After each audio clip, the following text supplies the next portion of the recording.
Thank you, Bill, for those kind words. And thanks to all of you for joining us here today. In addition to thanking Bill, I also want to thank Gary Davis.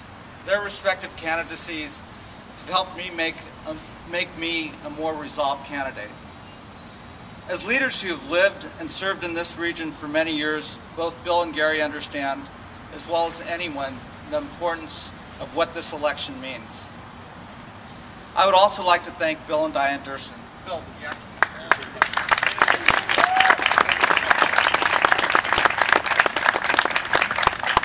through their sincere conviction and hard work, they put this race on the map.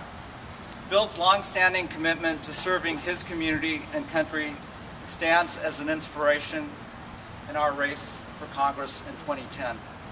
Thank you, Bill.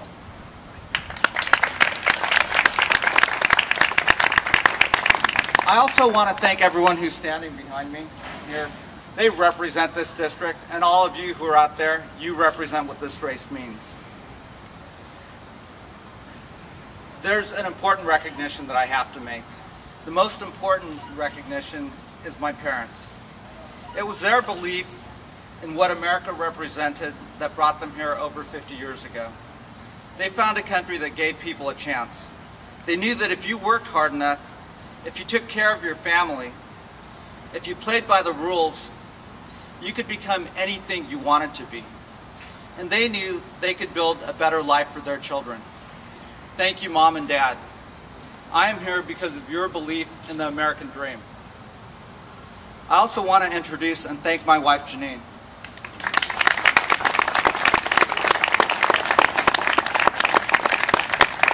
She's put up with me for over 20 years. She's been my rock and she's been my support. And she's my biggest fan, and anyone who's married knows she's also my biggest critic. She's also my source of strength. So, Janine, thank you for your love and support and for keeping it real. We're not going to do the fist bump thing, though. Thank you.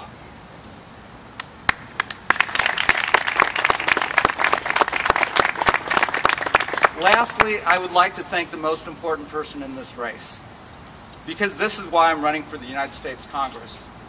It's our daughter, Sidra, and it's your children and grandchildren, because that's what this race is about.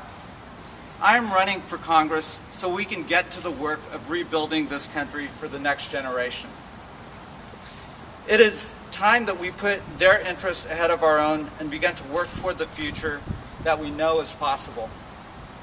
We know that we can do anything that we put our minds to because we are Americans, and because this is the dream that is the United States of America. As I travel across this district, listening to those I hope to represent in Congress, it is obvious that people are worried.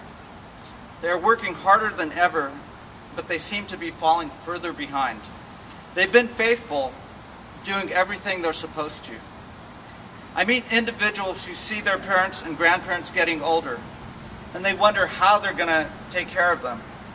They've been trying to do the right thing, to work hard and care for their families, but now they're scared, uncertain about the future and what it holds. Many of the people in this district have the same concerns that my wife and I do. I look at the world my little girl is growing up in, and it's easy to get discouraged, even angry. I get frustrated when I see our public education and healthcare systems failing. I examine a crumbling economy built largely on the sands of unhinged self-interest, and it pains me to know that my daughter's life is likely to be tougher and more uncertain than mine. I find this unacceptable, not only because I love my daughter, but because I love my country. And I know the current state of things fails to reflect the values and promises that have always made America great.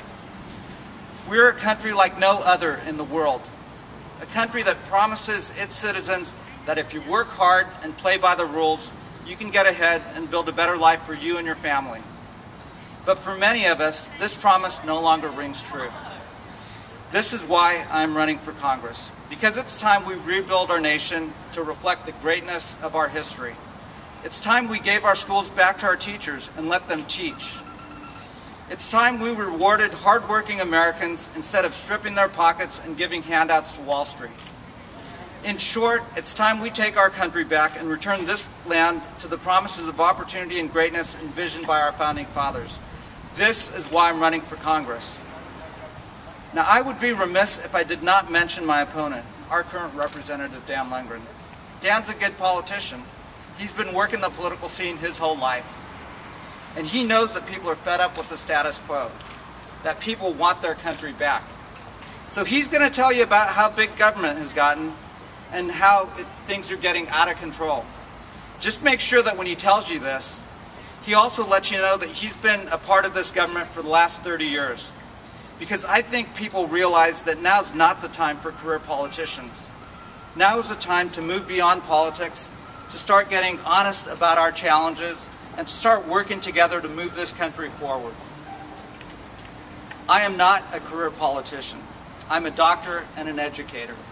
My whole adult life has been given to the task of caring for others, listening carefully and diagnosing challenges, engaging in difficult conversations, treating illness, and restoring health. As your next congressman, I intend to serve this district with that same integrity and commitment. With your support, I have great confidence that we can change course. We can together create the future that we desire. Thank you for coming out, and thank you for all your support. God bless you and your families. Be well.